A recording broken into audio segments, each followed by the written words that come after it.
जय हिंद साथियों, स्वागत है आप सभी का एक बार फिर से। उम्मीद है दोस्तों आप सभी बेहतरीन होंगे और आप सभी की तैयारी यूपी ट्रिपल सी पेट की बहुत शानदार चल रही होगी। तो दोस्तों, आप सभी को पता है कि आपके एग्जाम में जीके जीएस के 50 क्वेश्चन आने हैं। तो पूरे सिलेबस का हम लोग रिवीजन करने वाले हैं। बिल्कुल सिलेबस के अनुसार हमने इस पीडीएफ को तैयार किया है। जिस प्रकार के आपके एग्जाम में क्वेश्चन बनते हैं उसी तरीके से जीके जीएस का एक बहुत ही बेहतरीन पूरा का पूरा सेशन है। आप कितना इसमें स्कोर करते हैं 5 में से आपको ज़रूर बताना है। ठीक है, चलिए शुरुआत करते हैं आज के पहले क्वेश्चन की। पहला क्वेश्चन आप सभी की स्क्रीन पर दोस्तों ये रहा। पहला क्वेश्चन पॉलिटी से लिया गया है। पहला क्वेश्चन क्या कर रहा है, ध्यान से पढ़ेंगे। कह रहा निम्नलिखित में से कौन सा मूल अधिकार केवल भारतीय नागरिकों को ही प्राप्त है, बताना है। 15 में धर्म मूल जाति वंश के आधार पर प्रतिषेध की बात की गई है। 16 में लोक नियोजन के अवसर की क्षमता और 19 में वाक एवं अभिव्यक्ति की बात की गई। तो कौन से अधिकार हैं जो सिर्फ और सिर्फ भारतीयों को प्राप्त हैं, तो क्या बोलेंगे ऑप्शन डी, यानी कि 15, 16 और 19 ये क्या है, ये सिर्फ भारतीयों को ही प्राप्त हैं। ठीक है, अगले क्वेश्चन पर दोस्तों चलते हैं। अगला क्वेश्चन कथनों पर विचार करना और उसके बाद आप सभी को देखना क्या करेगा। कह रहा राज्यसभा के सदस्यों का कार्यकाल 4 वर्ष का होता है। बिल्कुल गलत बात है। राज्यसभा के सदस्यों का कार्यकाल दोस्तों 6 वर्ष का होता है। कह रहा राज्यसभा में सदस्य के लिए कम से कम 35 वर्ष की आयु होनी चाहिए। ये भी बात गलत है क्योंकि 30 वर्ष की आयु होनी चाहिए। कह रहा राज्यसभा स्थायी सदन है लेकिन इसके 1/4 सदस्य प्रति दूसरे वर्ष पद विमुक्त हो जाते हैं। कह रहा 1/4, जो कि गलत है, बल्कि 1/3 होते हैं। कितना, 1/3। तो कह रहा कौन सा कथन गलत है, तो आपके उपरोक्त तो सभी गलत हो जाएंगे। कह रहा कौन सा कथन गलत है, उपरोक्त तो सभी आपके गलत हो जाएंगे। ये देखो, प्रत्येक कह रहा है इसके, लेकिन इसके 1/4 सदस्य प्रत्येक 2 बार नहीं, 1/4 नहीं बस 1/3, मतलब 1/3 सदस्य प्रत्येक दूसरे बार सेवा में मुक्त हो जाते हैं। ये बात आप सभी को याद रखनी है। ठीक है, अगला क्वेश्चन। क्या धन विधेयक को राज्यसभा अधिकतम कितने दिन तक रोक सकती है। देखो, धन विधेयक की बात करें, धन विधेयक कोई भी आता है वो लोकसभा में ही उसकी पूरी की पूरी पावर है। राष्ट्रपति उसे पूरे अनुमति देता है और कोई भी धन विधेयक है या नहीं इसका निर्धारण लोकसभा के अध्यक्ष करते हैं। राज्यसभा के पास कोई पावर नहीं, मात्र 14 दिन अपने पास रख सकती है और फिर वापस कर देगी। ठीक है, अगला क्वेश्चन कह रहा है कोई व्यक्ति उच्च न्यायालय के न्यायाधीश की नियुक्ति होने का पात्र जब होगा। देखिए, आज थोड़े बेहतरीन क्वेश्चन लिए हैं ताकि आप अच्छे लेवल तक के भी क्वेश्चन कर सकें। ठीक है, कह रहा कोई भी कब होगा, भारत का राज्य क्षेत्र में कम से कम 10 वर्षों तक, कह रहा नियुक्त होने का पात्र जब होगा जब वह 10 वर्षों का न्यायाधीश पद पर किया गया या लगातार 10 वर्षों उच्च न्यायालय में न्यायाधीशों को अधिवक्ता रहा हो। ये भी बात सही है। उसकी आयु कम से कम 35 वर्ष हो, नहीं, सिर्फ और सिर्फ ऑप्शन ए के साथ जाएंगे। किसके साथ दोस्तों, ऑप्शन ए के साथ जाएंगे, याद रखें। किसके साथ दोस्तों, ऑप्शन ए के साथ जाएंगे। क्लियर आप सभी को। चलिए अगले क्वेश्चन पर चलते हैं। अगला क्वेश्चन कह रहा वित्तीय आपात की उद्घोषणा अनुमोदन करने वाले संकल्प प्रदान के दोनों सदनों द्वारा कितने माह के भीतर होता है। देखो, वित्तीय आपात अभी तक भारत में नहीं लगा है। आर्टिकल 360 में इसका वर्णन है। ठीक है, और वित्तीय आपात की जो घोषणा होती है वो लगभग 2 माह, कितना, 2 माह दोस्तों होगा। ठीक है, 2 माह याद रखेंगे। चलिए अगले क्वेश्चन पर दोस्तों चलते हैं। कह रहा है भारत में पहली बार केंद्र सरकार के विरुद्ध लोकसभा में अविश्वास प्रस्ताव कब लाया गया था। केंद्र सरकार के विरुद्ध अविश्वास प्रस्ताव कब लाया गया था, अविश्वास प्रस्ताव कब लाया गया था लोकसभा में। भारत में पहली बार केंद्र सरकार ने लोकसभा में अविश्वास प्रस्ताव कब लाया गया था। राइट आंसर 6 का बी होगा, यानी कि 1963 में, पहली बार 1963 में लाया गया था। क्लियर आप सभी को। अगले क्वेश्चन पर चलते हैं। राज्य के नीति निर्देशक तत्वों के प्रवर्तन में निम्नलिखित अनुच्छेदों में से उपबंध है। राज्य के नीति निर्देशक तत्वों के प्रवर्तन के लिए तो आप सभी को ये क्वेश्चन मालूम होना चाहिए। एक के साथ जाएंगे 19 अनुच्छेद 37, अनुच्छेद कितना है, 37 है। क्लियर आप सभी को। और डीपीएसपी के बारे में आप सभी को पता होने चाहिए। डीपीएसपी भाग 4 में है। भाग कौन सा है, 4 है। आर्टिकल बूझे लेखपाल में ये आया था, 36 से 51 तक इसका वर्णन है। ठीक है, आयरलैंड के संविधान से इनको ग्रहण किया गया। ठीक है, चलो भाई साहब अगला क्वेश्चन ये रहा। कि चिलैया समिति का गठन कब किया गया था। चिलैया समिति का गठन कब किया गया था, बताना है आप सभी को। चिलैया समिति का गठन कब किया गया था, इंपॉर्टेंट क्वेश्चन हो जाएगा। चिलैया समिति का गठन किया गया था 1991 में। कब, 1991 में। ऑप्शन बी के साथ जाएंगे भाई साहब। चिलैया समिति 1991 में। अगला क्वेश्चन, निम्नलिखित में से किस क्रांति का संबंध कोको उत्पादन या चमड़ा उत्पादन से, भाई साहब बताएं। भूरी क्रांति, धूसर क्रांति, काली क्रांति, गोल्डन क्रांति।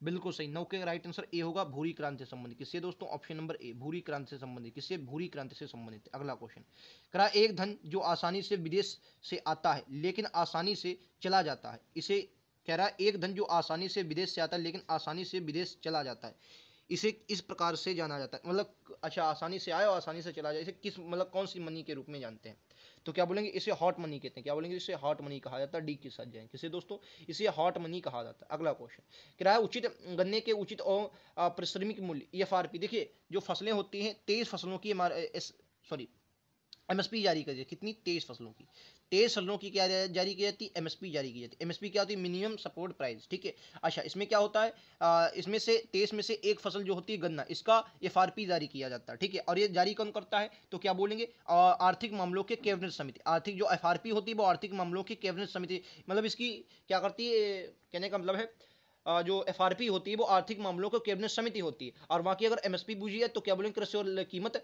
के लिए आयोग जो होता है इसका। हालांकि इनकी सिफारिश कौन करता है, वो आर्थिक मामलों के कैबिनेट मंत्री ही करते हैं, ये भी बात आप सभी को याद रखनी। 1965 से ये व्यवस्था शुरू हुई थी एमएसपी की, कब, 1965 से, याद रखेंगे। क्या असहयोग आंदोलन का कौन सा कार्यक्रम शामिल नहीं था, 1920 में आंदोलन चला, 1922 में स्थगित हो गया, आप सभी को पता होगा, और 1 अगस्त 1920 से ये आंदोलन शुरू हुआ था, ठीक है। क्या कौन सा कार्यक्रम शामिल नहीं था, सरकारी पदों का त्याग किया गया, विदेशी माल का बहिष्कार किया गया, अदालतों का वकीलों द्वारा बहिष्कार, या सरकार वाहनों से यात्रा करने की पाबंदी। असहयोग मतलब सहयोग असहयोग आंदोलन, क्या बोलेंगे, 12 कड़ी, क्या बोलेंगे, शामिल नहीं था, सरकारी वाहनों से यात्रा करने की पाबंदी, ये कहीं पर भैया हमने नहीं सुना, ठीक है। तो डी इस क्वेश्चन का राइट आंसर होगा। अगला, दांडी मार्च समाप्ति किस तिथि को हुई, देखिए अभी हाल ही में यूपी लेखपाल का क्वेश्चन आया था कि जो साबरमती, मतलब जो नमक यात्रा की गई थी, सविनय अवज्ञा आंदोलन कहां से शुरू हुआ, तो याद रखेंगे साबरमती आश्रम से शुरू होता है, याद रखेंगे। क्लियर है आपको सभी को। तो 1930 में शुरू होता है, और दांडी कब पहुंचते हैं, दांडी मार्च कब पहुंचते हैं, तो क्या बोलेंगे, बिल्कुल सही, ये पहुंचते हैं 13 अप्रैल 1930 को। कब पहुंचते हैं दोस्तों, 13 अप्रैल 1930 को पहुंचते हैं। एक मिनट दोस्तों, 13 अप्रैल, हाँ 5 अप्रैल 1930 को पहुंचते हैं 5 अप्रैल 1930 को, और 6 अप्रैल को नमक कानून तोड़ा जाता है, ठीक है। अगला क्वेश्चन, क्या गांधी जी के जीवन काल से घटी घटनाओं का सही कौन सा नहीं है, कौन सा सही नहीं, आप सभी को बताना। चोरी चोरा घटना 5 फरवरी 1922 को है, द्वितीय गोलमेज सम्मेलन 7 सितंबर 1931, द्वितीय पूना समझौता 24 सितंबर 1932, भारत छोड़ो आंदोलन 23 मार्च 1942, क्या होगा 23 मार्च 1942, ये गलत लग रहा है भाई साहब, 14 का राइट आंसर की, क्योंकि अगस्त में आया था, ठीक है। 9 अगस्त, 8 अगस्त को मतलब प्रस्ताव पे पास किया गया था, और 9 अगस्त को शायद 9 तारीख को क्या हुआ था, मतलब भारत छोड़ो आंदोलन शुरू हुआ था, ठीक है। तो ये आपका गलत हो जाएगा, डी, ठीक है, याद रखेंगे, मार्च नहीं था भाई साहब। अगला ये रहा, क्या आजाद हिंद फौज के साथ सुभाष चंद्र बोस सिंगापुर में स्वतंत्र भारत की अस्थायी सरकार का गठन। देखो अगर आजाद हिंद फौज की बात करें 1942 में इसकी स्थापना होती है, 1943 में सुभाष चंद्र बोस जी इसके सेनापति बनते हैं। और कह रहा अस्थायी सरकार का गठन कब किया गया था, तो क्या बोलेंगे भाई साहब, यानी कि 31 अक्टूबर 1943 को अस्थायी सरकार का गठन किया गया था। क्लियर, आप सभी को याद रखने वाली बातें हैं भाई साहब। कह रहा सती प्रथा का उन्मूलन किया गया, आप सभी को याद रखना है 1928 में विलियम बेंटिक भारत का गवर्नर जनरल बन के आता है 1928 में, ठीक है। तो उसी वक्त इसने सती प्रथा का उन्मूलन किया था। इस क्वेश्चन का राइट आंसर क्या होगा, 1929 के अधिनियम के 17 द्वारा। हालांकि 1829 में फिर अधिनियम आया था, उसके 17 के द्वारा, उसके नियम जो था उसके 17 के द्वारा किया गया था, ठीक है। अगला क्वेश्चन कह रहा बहावियों के आंदोलन को कुचलने का श्रेय किस गवर्नर जनरल को दिया जाता है। बहावियों का आंदोलन किसने कुचला था, वेरी इंपॉर्टेंट क्वेश्चन हो जाएगा। किसने, एलिग्न प्रथम ने, किसने एलिग्न प्रथम ने दिया, किसने कुचला था, एलिग्न प्रथम ने कुचला था, आप सभी को याद रखना है। क्लियर, आप सभी, एलिग्न प्रथम ने। नेक्स्ट क्वेश्चन, अगला क्वेश्चन दोस्तों कह रहा है क्या त्रिपक्षीय संघर्ष में निम्नलिखित में से कौन राजवंश शामिल नहीं था। देखिए जब हर्षवर्धन की मृत्यु हो जाती है 647 ईस्वी में, तो कन्नौज पर, हालांकि पहले कन्नौज पर कौन था, तो क्या बोलेंगे भाई साहब, कन्नौज पर हर्षवर्धन का शासन था, उसकी जब मृत्यु हो जाती है तो कन्नौज पर शासन करता है कौन, त्रिपक्षीय संघर्ष होता है, मतलब 3 सेनाएं, कौन, राष्ट्रकूट, पालवंश और आपके प्रतिहार, इनके बीच होता है। तो पल्लव इनमें शामिल नहीं थे, ठीक है, याद रखेंगे। त्रिपक्षीय संघर्ष किनके मध्य होता है, पाल, राष्ट्रकूट और प्रतिहार के मध्य। अगला क्वेश्चन कह रहा सिंधुघाटी सभ्यता में के अंतर्गत शवों को दफनाने के अवशेष मिले हैं, इनमें से शवों के सिर पर किस दिशा में रखे जाते थे, शव जो थे किस दिशा में रखे जाते। 1922 में सिंधुघाटी सभ्यता का पहला स्थल हड़प्पा खोजा जाता है, दयाराम साहनी रावी नदी के तट पर था। 1922 में उसका दूसरा स्थल मोहनजोदड़ो खोजा जाता है, जो 1922 में खोजा गया मोहनजोदड़ो राखलदास बनर्जी के द्वारा सिंधु नदी के तट पर था, ठीक है, याद रखेंगे। SR राव ने फिर लोथल खोजा था 1955 में, इसी तरीके से बहुत खोजे गए। तो आप सभी को बताना जो शव मिले थे वो किधर, उनके सिर जो थे वो किस दिशा में रखे जाते थे। राइट आंसर 19 का ए होगा, यानी उत्तर दिशा में रखे जाते थे, ऑप्शन ए के साथ जाएंगे भाई साहब, उत्तर दिशा में। क्लियर आप सभी को। अगला क्वेश्चन कह रहा किस बौद्ध संगीत में 2 संप्रदायों में धर्म, जो बौद्ध धर्म था 2 संप्रदायों में विभाजित हो गया था। बौद्ध धर्म कौन कौन से संप्रदाय आते हैं आप सभी को पता है, हीनयान और महायान, ठीक है, हीनयान और महायान में विभाजित हो जाता है। 4 बौद्ध संगीतियां हुई, पहली राजगृह में हुई थी किसके समय, अजातशत्रु के समय। दूसरी आपकी हुई थी कहां पर, दूसरी हुई थी वैशाली में काला अशोक के समय। तीसरी पाटलिपुत्र में अशोक के समय। चौथी कुंडलवन कश्मीर कनिष्क के समय, ठीक है, याद रखेंगे, इंपॉर्टेंट है। अच्छा तो किस भैया संगीत में, तो क्या बोलेंगे डी, यानी चतुर्थ जो कनिष्क के समय हुई थी उसी में हीनयान और महायान में किसका विभाजन हो गया। और तीसरी बौद्ध संगीत में पूछा जाए तो आपने वो सुना होगा, क्या नाम, अभिधम्म पिटक। तो अभिधम्म पिटक जो अशोक के समय था, अशोक के समय अभिधम्म पिटक का संकलन किया गया था तीसरी बौद्ध संगीत में, ये भी बात आप सभी को याद रखना है। अगला क्वेश्चन कह रहा महावीर स्वामी किस नदी के तट पर कैवल्य प्राप्त हुई, very important question. Mahavir Swami से एग्जाम में क्वेश्चन लगातार पूछे जाते हैं, तो किस नदी के तट पर बोलेंगे, इंपॉर्टेंट है, रजुपालिका नदी के तट पर। किसके, रजुपालिका नदी के तट पर साल वृक्ष के नीचे, किसमें, साल वृक्ष के नीचे इनको ज्ञान की प्राप्ति हुई थी, याद रखेंगे। नेक्स्ट क्वेश्चन आप सभी का, और पुनपुन नदी के याद रखेंगे, ये इंपॉर्टेंट है, रजुपालिका नदी। अगला, आजीवक संप्रदाय के संस्थापक कौन थे, आजीवक संप्रदाय, मखालीपुत्र गौशल, ये रहे मखालीपुत्र गौशल, ऑप्शन नंबर सी, आजीवक संप्रदाय से संबंधित है। किस मुगल शासक के शासनकाल में स्थापत्य की स्वर्णिम काल कहा जाता है, अगर पूछा जाए चित्रकला का स्वर्णकाल, क्या बोलेंगे, अगर पूछा जाए दोस्तों चित्रकला का स्वर्णकाल, किसका, चित्रकला का स्वर्णकाल, तो चित्रकला का स्वर्णकाल किसे कहा जाता है, जहांगीर के शासनकाल, और स्थापत्य का, शाहजहां के शासनकाल को स्थापत्य का स्वर्णकाल कहा जाता है। ये बात आप सभी को याद रखनी है, क्लियर आप सभी को। अगला क्वेश्चन, क्या मुगल काल से मुहतसिब कौन था, ये अच्छा क्वेश्चन भाई साहब दे दिया, ये थोड़े अच्छे लेवल का दे दिया। मुहतसिब तो आप सभी को याद रहा, आचरण अधिकारी, जो शरीयत होती है, शरीयत के हिसाब से आचरण करने वाले अधिकारी को मुहतसिब अधिकारी कहा जाता है, ठीक है, मुहतसिब अधिकारी कहा जाता था। क्लियर आप सभी को। अगला क्वेश्चन, क्या दीवाने अर्ज किस विभाग से संबंधित है, दान विभाग। दान विभाग जो था ये आपको याद रखना है, फिरोज शाह तुगलक, नाम सुना होगा, तुगलक वंश का शासक था, उसने दान विभाग की स्थापना की थी। पत्राचार विभाग जो था ये गयासुद्दीन तुगलक ने बनाया था, ठीक है, याद रखना। सैन्य विभाग, इसे दीवाने अर्ज, जो सैन्य विभाग था ये किसने, ये बलबन ने बनाया था, वो सॉरी उसने दीवाने आरिज बनाया था। यहाँ वही सब संबंधित है, दीवाने आरिज जो मतलब मुख्य होता था, और दीवाने ये कौन था, दीवाने जो सैन्य विभाग ये किसने, बलबन ने बनाया था, याद रखेंगे, सैन्य विभाग था दीवाने अर्ज, ठीक है।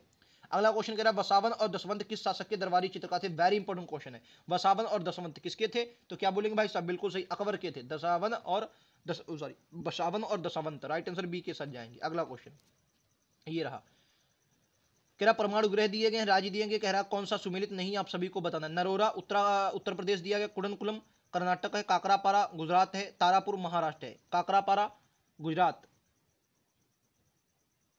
तो क्या बोलेंगे, बिल्कुल सही, ऑप्शन किसके साथ जाएंगे भाई साहब, 27 का राइट आंसर बी होगा। ये आपका कुडनकुलम तमिलनाडु में, ना कि कर्नाटक। क्या बोलेंगे, कुडनकुलम आपका तमिलनाडु में है, ना कि कर्नाटक में। क्लियर आप सभी को। अगला क्वेश्चन, कह रहा 38वीं समानांतर रेखा किन दो देशों के बीच गिरती है, उत्तर कोरिया दक्षिण कोरिया, उत्तरी वियतनाम दक्षिणी Vietnam, America Canada Germany France. तो क्या बोलेंगे, 38वीं समांतर रेखा बोली जाए, बिल्कुल सही। जितने लोग ऑप्शन नंबर ए दे रहे हैं, उत्तरी कोरिया दक्षिण कोरिया के बीच 38वीं समांतर रेखा, ठीक है, ऑप्शन ए के साथ जाएंगे। नेक्स्ट क्वेश्चन, क्या निम्नलिखित में से कौन सा एक अच्छे ईंधन का गुण नहीं है, जो अच्छा ईंधन होता है उसका गुण नहीं है, बताना है, उसका गुण नहीं है भाई साहब। क्या ईंधन का उष्मीय मान उच्च होता है, जलने पर ज्यादा से ज्यादा अवशिष्ट व हानिकारक गैसों का उत्सर्जन होना, ये भैया उसका गुण नहीं है, ऑप्शन नंबर बी, ये बेकार की बात है, अच्छे ईंधन का ये गुण नहीं होता, ऑप्शन नंबर बी के साथ जाएंगे 29 का, ठीक है। अगला क्वेश्चन ये रहा भाई साहब, मैं दोस्तों ज़्यादा बड़ी बात नहीं कहता, लेकिन फिर भी यही कहता हूं कि अगर ये 50 क्वेश्चनों की श्रृंखला लगातार आप सभी ने देख ली तो एक अच्छा स्कोर आप पेट में करके आएंगे, क्योंकि मैं हर पूरे सिलेबस का आपको रिवीजन करवा, हिस्ट्री पॉलिटी ज्योग्राफी इकोनॉमिक्स हर प्रकार के क्वेश्चन यहाँ पर हम लोग करते हैं, ठीक है, सिर्फ करंट अफेयर के छोड़कर। क्वेश्चन कह रहा है कि विटामिन सेवन का रासायनिक, अच्छा इनके बताना है कि क्या इनके संबंध है, विटामिन के क्या है, विटामिन ई, विटामिन 12 आप सभी को बता। देखो विटामिन, अगर मैं बात करता हूँ इन विटामिनों की, इंपॉर्टेंट क्वेश्चन हो जाते हैं, देखिए क्या कहा, ये मतलब सुमेलित सिर्फ करना है, बताओ भाई साहब 30 का। देखो अगर मैं बताऊं विटामिन 7, तो क्या बोलूं, विटामिन 7 साथ विटामिन 12 के साथ, अरे यार विटामिन 12 तो पता होगा ये किसके साथ होता है, मतलब जो खून की कमी हो जाती है, ठीक है, बोल्ट जो कोबाल्ट होता है, कोबाल्ट मीन 12, तो अरक्तता मतलब खून की कमी से, तो बी का पहला किसमें है, बी का पहला सिर्फ यार इसी में है, तो ऑप्शन ए के साथ चले जाओ, बस लो खत्म, ऑप्शन ए के साथ चले जाओ। बाकी विटामिन 7 रक्त के थक्का जमने में मदद करता है, अरे सॉरी यार रक्त का थक्का बनने में तो विटामिन के मदद करता है, लो ये भी पकड़ लो, तो तीसरे का क्या हो जाए, उसे चौथे का दूसरा इसी में मिल रहा है, इसमें भी है, तो इसको तो खोल दो, रक्त का थक्का ऑप्शन के, मतलब विटामिन के तो रटा होगा सबको, ठीक है। और बाकी अगर डी का दूसरा हो गया, अब कह रहा है ये आपका विटामिन 7, विटामिन 7 किसके साथ, टी के बाल को झड़ना, और बाकी विटामिन ई बांझपन उत्पन्न करना, तो ऑप्शन ए के साथ जाएंगे। क्लियर आप सभी को। नेक्स्ट क्वेश्चन आ जाओ भाई अगला, क्या तारों की मध्य दूरी ज्ञात करने की इकाई क्या, तारे जो होते हैं उनके मध्य दूरी ज्ञात की जाती है किसमें, तो आप सभी को ये क्वेश्चन पता होना चाहिए, 41 का सी होगा। गैलेक्टिक इकाई क्या होती है, गैलेक्टिक इकाई होती है सी, गैलेक्टिक इकाई के द्वारा तारों की मध्य दूरी ज्ञात की जाती है। अगला क्वेश्चन, क्या निम्नलिखित में से कौन सा रोग पुरुषों की तुलना में महिलाओं में बहुत कम होता है, कौन सा जो रोग होता है वो पुरुषों की तुलना महिलाओं में बहुत कम होता है, राइट आंसर बी होगा, वर्णांधता, वर्णांधता जो होती है, ऑप्शन नंबर बी के साथ जाएंगे। अगले क्वेश्चन पर भाई साहब, क्या हीमोग्लोबिन लाल रक्त कोशिकाओं के अंदर एक प्रोटीन है और यह निम्नलिखित में से किसका वहन करता है, कह रहा है इस क्वेश्चन का राइट आंसर, क्वेश्चन क्या कह रहा है ध्यान से पढ़ेंगे भाई साहब, क्वेश्चन नंबर 33 बहुत इंपॉर्टेंट क्वेश्चन, कह रहे हीमोग्लोबिन रक्त, जो लाल रक्त कोशिकाएं होती हैं उनके अंदर का एक प्रोटीन है और यह निम्न में से किसका वहन करता है, तो क्या बोलेंगे भाई साहब, बिल्कुल सही यार, ऑक्सीजन का वहन करेगा कि ना, ऑप्शन ए के साथ जाएंगे, ऑक्सीजन का वहन करता है। ये रहा अगला क्वेश्चन, कह रहा किसी पदार्थ की एक अवस्था से दूसरी अवस्था में बिना तापमान के बदलाव के परिवर्तन होने के लिए आवश्यक उष्मा की मात्रा क्या होती है, तो आवश्यक उष्मा की जो मात्रा होती है उसे गुप्त उष्मा कहा जाता है, आवश्यक उष्मा की मात्रा को गुप्त उष्मा ही कहा जाता है, मतलब इधर से उधर जाने में। अगला कह रहा निम्नलिखित में से कोशिका अंगों में किसमें न्यूक्लिक अम्ल नहीं हो पाया जाता, वेरी वेरी इंपॉर्टेंट क्वेश्चन, कह रहा किसमें न्यूक्लिक अम्ल नहीं पाया जाता है, न्यूक्लिक अम्ल नहीं पाता है तो यार पता होगा जीव द्रव्य में न्यूक्लिक अम्ल नहीं पता है, आप सभी को पता होगा जीव द्रव्य में न्यूक्लिक अम्ल नहीं पाया जाता है, ठीक है, साइंस वाले जिनको होंगे उनको पता होगा ये क्वेश्चन, बाकी आपको भी रटना है, 5 क्वेश्चन छपेंगे। विटामिन ए का सबसे अच्छा स्रोत नहीं है मछली का तेल, जंतु वगैरह होते हैं, आम या पालक, बताएंगे विटामिन ए का सबसे अच्छा स्रोत नहीं यार सी, जंतुओं में यकृत एवं गुर्दे, ये आपका विटामिन ए का स्रोत नहीं, सी के साथ जाएंगे। नेक्स्ट ये रहा क्वेश्चन नंबर 37, सूचियां दी गई हैं और इनके मतलब ये मात्रक दिए गए हैं तो रटा होगा आप सभी को, आ जाओ भाई सब कर लेते हैं। क्वेश्चन नंबर 37 क्या होगा बताना है। प्रतिरोध का मात्रक क्या होता है, प्रतिरोध का ओम होता है, एक का चौथा कहाँ, एक का चौथा, एक का चौथा इसमें नहीं है, इसमें नहीं, खत्म कर दो भाई साहब। कह रहा विद्युत प्रवाह, विद्युत प्रवाह की क्या होती, वल, वल न्यूटन का होता नहीं, सी का दूसरा, सी का दूसरा कहाँ पर भैया, सी का दूसरा, लो ऑप्शन बी गया, खत्म। अरे यार इसमें भी है, इसमें भी है ऑप्शन सी में। बल का, पावर, फोर्स, फोर का क्या होता है, विद्युत प्रवाह या एम्पियर होता है ना, वाट, पावर वाट, यही तो होगा। क्या बोला 37 का, 37 का क्या बोलेंगे, 37 का बी, यानी कि चौथा, ए का चौथा होगा, ए का चौथा हुआ ठीक, बी का पहला, बी का पहला, सी का तीसरा, सी का तीसरा बिल्कुल सही है, और डी का तीसरा, एक मिनट, डी का तीसरा, सी का दूसरा, ठीक है, यही वाला बी का है, ठीक तो मिला यार मैंने भाई साहब। अगला क्वेश्चन ये लो, ये सही सब कर रहे हम लोग, अभी है यार एक क्वेश्चन ये लो। सोडियम में सबसे कम घनत्व, धातु में सबसे कम घनत्व वाला तत्व कौन सा है बताना है, धातु में सबसे कम घनत्व किसका होता है बताओ भाई साहब। क्वेश्चन नंबर 38 इंपॉर्टेंट है भाई साहब, सभी के सभी क्वेश्चन छपेंगे, फिर कहियो ऑप्शन बी के साथ, लिथियम के साथ जाएंगे, लिथियम जो होता है सबसे कम घनत्व वाला तत्व है, ऑप्शन बी के साथ जाएंगे। लगातार क्लासेस चलवा रहा हूँ, जरूरत है लगातार आप सभी को देखने की और बेहतरीन कंटेंट के साथ आप सभी को याद करने की। ये थोड़ा ज्यादा डार्क हो गया, इसको समझेंगे। करा प्राकृतिक रबर के बारे में निम्नलिखित में से कथन सही है, आप सभी को बताना है कौन सा सही है प्राकृतिक रबर के बारे में। यह एक प्राकृतिक बहुलक है जो इसे लोभदार गुण होता है, यही सही हो गया, यह प्राकृतिक बहुलक है जो इसमें लोभदार गुण होते हैं, ठीक है, याद रखेंगे। अगला क्वेश्चन, किसी तत्व का रासायनिक गुण निम्नलिखित में से कौन सा तय करता है, मतलब जो कोई तत्व होता है उसका रासायनिक गुण कौन तय करता है, कौन तय करेगा उसका रासायनिक गुण, तो क्या बोले इलेक्ट्रॉन की संख्या ही उसका रासायनिक गुण करती है, प्लस माइनस होते हैं तो यही गुण रासायनिक गुण तय करते हैं, ठीक है, याद रखेंगे। अगला क्वेश्चन कह रहा देव प्रयाग किन नदियों के संगम पर है, देव प्रयाग, तो भागीरथी अलकनंदा है, अलकनंदा मंदाकिनी है, गंगा अलकनंदा है, अलकनंदा मंदाकिनी, ये तो यार सेम सेम दे दिए भाई साहब। चलो फिलहाल बताना है, ऑप्शन ए के साथ जाएंगे, भागीरथी और अलकनंदा को क्या कहते हैं, देवप्रयाग, ठीक है। अगला निम्नलिखित में से किस राज्य को कर्क रेखा के बीचों बीच गुजरती है, ये देखो ये इंपॉर्टेंट क्वेश्चन है, हालांकि आप सभी को पता है भारत के 8 राज्यों से कर्क रेखा होकर गुजरती है, लेकिन कह किस राज्य के बीचों बीच से कर्क रेखा होकर गुजरती है, या थोड़ा टप कर दिया क्वेश्चन एग्जामिनर ने, और मध्य प्रदेश क्वेश्चन का राइट होगा, क्योंकि छत्तीसगढ़ को देखें तो इस प्रकार से छत्तीसगढ़ आएगा, यहाँ से ऊपर जाती तो ये बीचों बीच से नहीं निकली, झारखंड भी ऊपर पर जाता है, पश्चिम बंगाल इस प्रकार से इस तरीके से फैला हुआ है तो यहाँ से निकल के जाती है, ठीक है, तो बीचों बीच से मध्य प्रदेश से जाती है, सी के साथ राइट आंसर होगा, ठीक है। आपको सभी चारों राज्य दिए गए थे ऐसे जहां से मतलब सीमा होकर जाती है, कर्क रेखा होकर जाती है, लेकिन बीचों बीच से तो मध्य प्रदेश से होकर जाती है, ठीक है, मध्य प्रदेश से होकर जाती है। निम्नलिखित में से कहां पर सर्वाधिक जैव विविधता पाई जाती है, निम्नलिखित में से कहां पर सर्वाधिक जैव विविधता पाई जाती है, सबसे ज्यादा जैव विविधता कहां होगी, जहां वर्षा ज्यादा होगी, आप सभी को पता होगा वर्षा का सीधा संबंध वन से होता है, और वन जहां पर होंगे वहां पर जैव विविधता भी अधिक होगी, और इस क्वेश्चन का राइट आंसर क्या होगा, बिल्कुल सही ऑप्शन नंबर सी, क्योंकि उष्णकटिबंधीय वर्षा वन, जहां पर वर्षा ज्यादा होगी वहां पर वन होंगे, और वन ज्यादा होगी सर्वाधिक जैव विविधता वहीं पाई जाएगी। अगर पूछा जाए पृथ्वी पर सबसे ज्यादा तो क्या बोलेंगे, भूमध्य रेखा पर सबसे ज्यादा क्या पाई जाती है, भूमध्य रेखा पर सबसे ज्यादा जैव विविधता पाई जाती है, क्योंकि वहां पर क्या होता है भाई साहब, बिल्कुल सही, क्या वन ज्यादा होते हैं क्योंकि वर्षा अधिक होती है। कह रहा कौन सा सुमेलित नहीं है, बांधवगढ़ मध्य प्रदेश दिया गया, रोहिला राष्ट्रीय उद्यान गुजरात दिया गया है, नहीं सुमेलित है ये बताना है। बांदीपुर कर्नाटक है, सिमलीपाल उड़ीसा, बिल्कुल सही। क्या बोलेंगे भाई साहब, 44 का बी, रोहिला राष्ट्रीय उद्यान गुजरात में नहीं है भाई साहब, बाकी बांधवगढ़ मध्य प्रदेश रटा होगा, बांदीपुर कर्नाटक, बांदीपुर है, बन्नेरघट्टा है, सिमलीपाल उड़ीसा, याद रखेंगे। अगला क्वेश्चन, क्या निम्नलिखित में से कौन सा महासागरीय जलधारा नहीं है, महासागरीय जलधारा ही नहीं है, बेंगोला, लेब्राडोर, हम्बोल्ट, अगुलहा। अच्छा शीत कह रहा, शीत, शीत मतलब ठंडी, याद ये एक बात याद रखेंगे, जो भूमध्य रेखा होती है, भूमध्य रेखा से जो ऊपर की ओर धाराएं जाती हैं उनको गर्म धाराएं कहते हैं, इधर जाती हैं, इधर इधर इधर, मतलब जो भूमध्य रेखा से निकले उन्हें गर्म धाराएं, और जो ध्रुवों से आए उन्हें ठंडी धाराएं कहा जाती है, यही आपको याद रखना है। जो अगुलहास की जलधारा है ये आपकी क्या है, ये गर्म जलधारा, क्या बोलेंगे, अगुलहास की जलधारा, ठीक है, ये याद रखेंगे। और लेब्राडोर के साथ कई बार ग्रीष्म वो आई है, क्या नाम उसका यार, लेब्राडोर एक और आती है यार इसके साथ, मैं भूल गया यार, गासे कुछ उसका नाम है, मैं भूल रहा हूँ उसमें, तो लेब्राडोर और एक और आती है वही, मैं उसका भूल रहा हूँ, ये यहाँ पर बैफिन की खाड़ी के आसपास ये आकर मिलती हैं, ठीक है, मैं भूल रहा हूँ, माफी चाहूंगा दोस्तों, फिलहाल इंपॉर्टेंट क्वेश्चन ये भी था। अगला क्वेश्चन, निम्नलिखित में से कौन सी किस नदी को दक्षिण की गंगा के नाम से भी जाना जाता है? दक्षिण की गंगा। अच्छा, दक्षिण की सबसे बड़ी नदी गोदावरी, क्योंकि 1465 किलोमीटर लंबा है। और भारत की दूसरी सबसे बड़ी नदी, तीसरे नंबर में कृष्णा, कितनी है? 1401 लंबाई है इसकी, 1401। और चौथे नंबर में नर्मदा, लगभग 1376-75 के आसपास है। ठीक है, दक्षिण की गंगा किसे कहा जाता है? इसमें थोड़ा कंफ्यूजन दोस्तों रहता है, कभी कभी यहाँ पर ऑप्शन भी गड़बड़ होता है, कावेरी, कभी कभी गोदावरी। फिलहाल इसमें आप कावेरी लगा लीजिए। ठीक है, चलो अगला क्वेश्चन, प्रशांत महासागर के क्षेत्र में रिंग ऑफ फायर किस लिए जाना जाता है? रिंग ऑफ फायर किस लिए जाना जाता है? रटा होगा, रिंग ऑफ फायर क्यों कहा जाता है? भूकंप के लिए, ज्वालामुखी के लिए, जंगल की आग के लिए, तूफान के लिए? भाई साहब रटा होगा आप सभी को। क्या बोलेंगे 47 का? जी बिल्कुल, तो ज्वालामुखी तो है लेकिन भूकंप भी साथ में लो लो भाई साहब, क्योंकि ऑप्शन में दिया गया, बी लगाएंगे। ठीक है, B, option number B. Clear आप सभी को? 48, क्या निम्नलिखित में से कौन सा सुमिलित नहीं? तकला मकान मरुस्थल चीन में, थार का मरुस्थल भारत में, अटाकामा चिली है, गिब्सन मरुस्थल अफ्रीका, गिब्सन। तो क्या बोलेंगे 48 का? अटाकामा, टकला, ये सही है चीन, मतलब टका मकान। थार मरुस्थल भारत में पड़ता है और ये एशिया में, मतलब एशिया का मरुस्थल है। आटाकामा चिली अर्जेंटीना की सीमा पर। गिब्सन मरुस्थल अफ्रीका में नहीं, और अरे यार गिब्सन ऑस्ट्रेलिया में है, मुझे याद है। कहाँ पर? ये गिब्सन ऑस्ट्रेलिया में पड़ता है शायद, हाँ गिब्सन ऑस्ट्रेलिया में ही है, याद रखेंगे। अफ्रीका में नहीं, ऑस्ट्रेलिया में। अगला क्वेश्चन, इकोनॉमिक्स के 2 क्वेश्चन ले लो भाई साहब। फिर आप प्रतिरोधात्मक या घर्षणात्मक बेरोजगारी क्या है? प्रतिरोधात्मक या घर्षणात्मक बेरोजगारी क्या होती है? राइट आंसर क्या होगा? सी, व्यवसाय या रोजगार परिवर्तन की प्रक्रिया के दौरान श्रमिक या व्यक्तियों का कुछ समय के लिए बेरोजगार हो जाना ही क्या होता है? प्रतिरोधात्मक बेरोजगारी कहलाता है।